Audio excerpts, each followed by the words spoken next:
All right, and we got a review for you guys this week. Believe it or not, we haven't done a live review in a long time.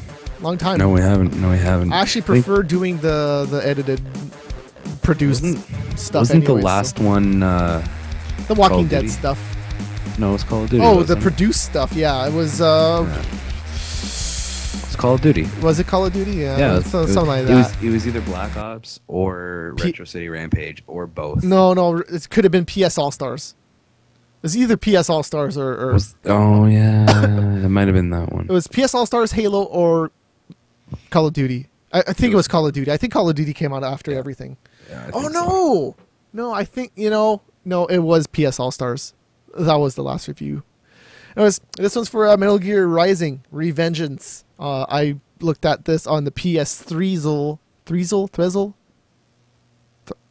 triple. All right, anyways.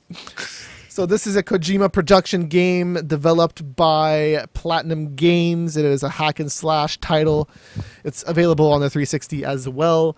I'm just going to start off with the pluses. The gameplay is a lot of fun and addictive, but sometimes frustrating, which is fine. I have no problem with that.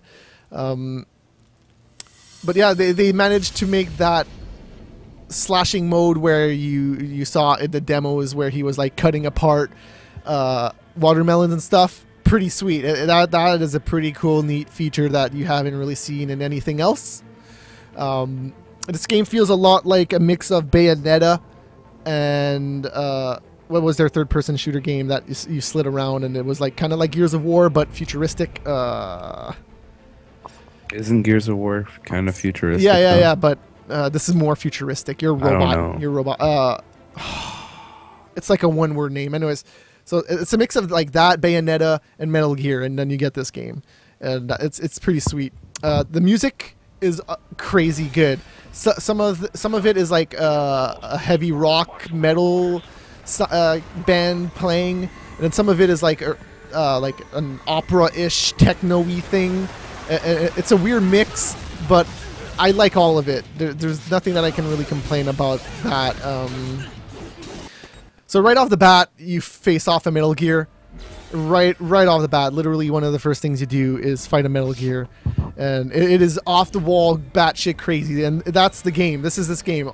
Like, you do so much ridiculous stuff, especially with your sword. You're just cutting up stuff, and like right here, you see him. He's crawling in a box, a lot like the other Metal Gear games. A lot of fan service in this game as well. There's posters of girls in bikinis, but they're blocked off with this tape that you can cut off, and then the girl's like, "Raiden, what are you doing?" looking at these pictures. And also, there's at one point there's a security guard, and he's reading some sexy manga, and you know, just stuff like that. If you play Metal Gear, that's pretty much expected nowadays. Visually, though, this game is goddamn amazing. Like, it kind of looks like Metal Gear 4, but there's just so much more action going on, and stuff exploding and cutting people into pieces and shit. It is really nice how they made this game look. Well, that is a newer game. I would hope it is newer. Better. Yeah, definitely. But it like Metal Gear looked good for a reason, because like it was focused. You didn't have like these wide open areas, you know, and like when you did a fist fight, you were just doing the fist fight and nothing else, you know.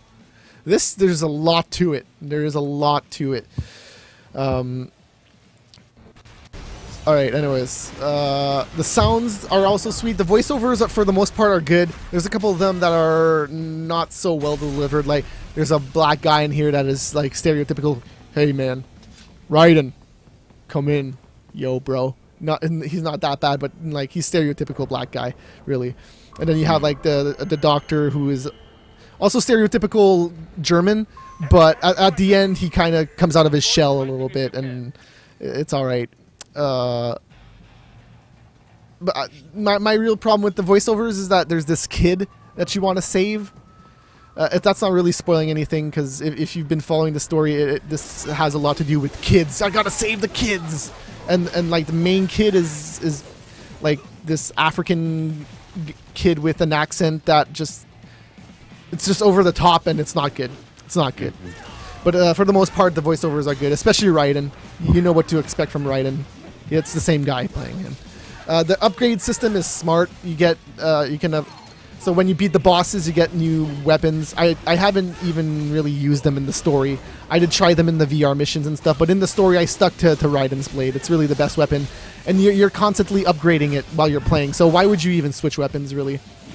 Is what I'm wondering. But some of them are cool. Like you get Sai at one point, and that's all right. But yeah, the Raiden's sword is really the weapon you got to use. The boss battles are a lot of fun. This video has one of them, and you will see it. But one of the problems I had with it is the first boss is the craziest one, and then it all goes downhill from there until the last boss. So it's a weird curve there where it's like super crazy off the bat, and then it just goes down, and then it comes back up at the end. It's just weird. And the story is actually well written, and there's a lot of references to other Metal Gear games in here. So if you're a Metal Gear fan, this will definitely pique your interest. And it is crazy like the other games. Like sometimes you might not even know what's fully going on, but then at the end you're like, oh, okay, it makes sense now. But so yeah, the game is a lot of fun, is what I'm gonna say. And now I'm gonna go to the minuses. The game really does a terrible job of explaining itself. Like all the game mechanics can get totally lost on you. Like it's so weird. Just watching it right now looks really confusing. So there's this parry system in the game, okay? And it does. So at first I thought that so let me just explain how it works. So the parry system is you got to hit the light attack. Then you hit the light attack in the direction that your guy is coming from, and then you will parry it. The problem with that is if you're already in an animation of attack, you can't parry. And then another problem with that is it doesn't really explain it, because what I originally thought is that you had to block the direction where the guy was hitting from. So like, let's say he's swinging his sword from left to right, that you have to push left and square. But no, you just have to push forward and square. You just whatever direction he's coming in. And you do pick up on that, which you have to really learn by yourself how to play this game, or go online and look it up, because the game does not do a good job of explaining anything from the gameplay side. Because then there's another thing where the enemies will glow yellow at certain points, and what that means, you can't block them. They are about to deliver an unblockable attack, and I did not know that. I had no fucking idea. Right up until the end, I'm like, oh, that's what the yellow glow means. I thought it was weird I couldn't fucking block anything. So, go into it expecting that. Don't even play it. Well, you play the tutorial so you can know the controls and stuff, but the tutorial doesn't do shit. The camera is pretty crappy. It is really crappy. So, you know, in the standard third-person anything, you know how you rotate the camera and it will stay there? It's constantly moving by itself. Constantly, even when you're rearranging. So I am rearranging and it's battling against me to going to the left. So I'm trying to go to the left and it's going to the right by itself. I'm just like, go to the left. So the camera's really shitty, but despite that, the game still remains to be a lot of fun.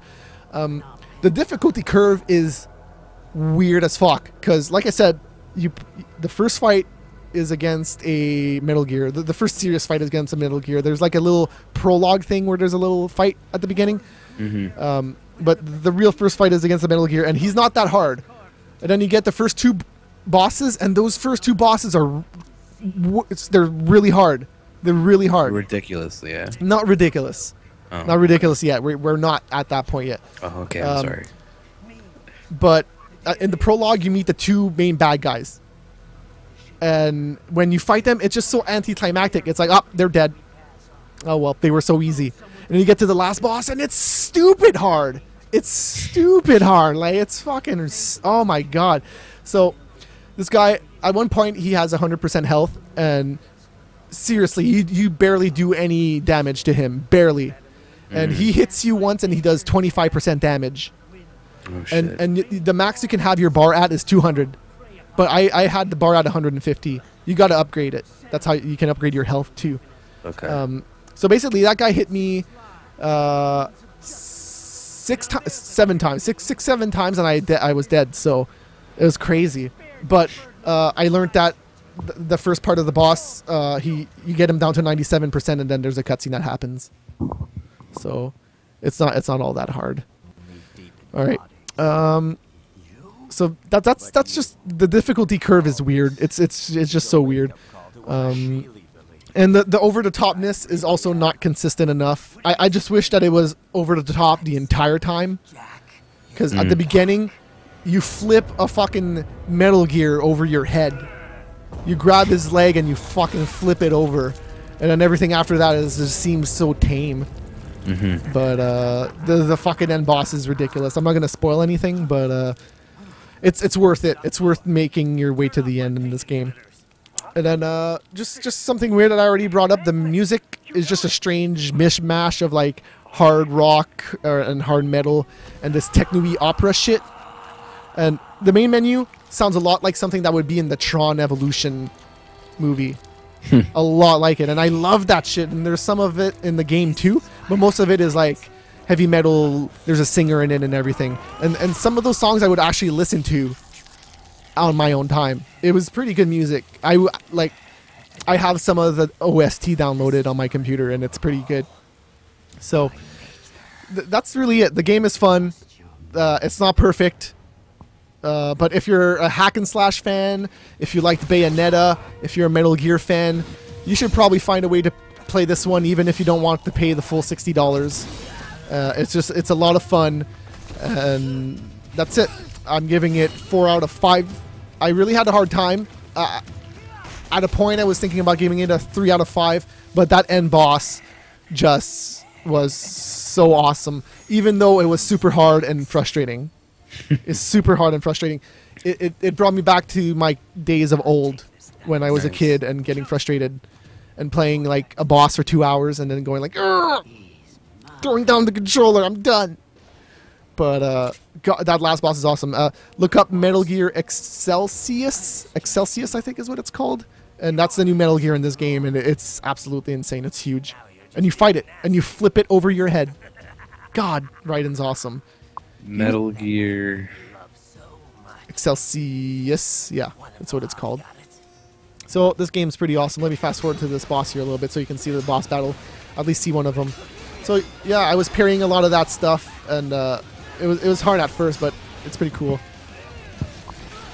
And this boss is pretty sweet too. He like disconnects himself when you try to slash him. So like he's like moving all over the place and you can't actually slash him at times. It's cool. Here, and I'll actually raise the volume a little bit so you can hear the music.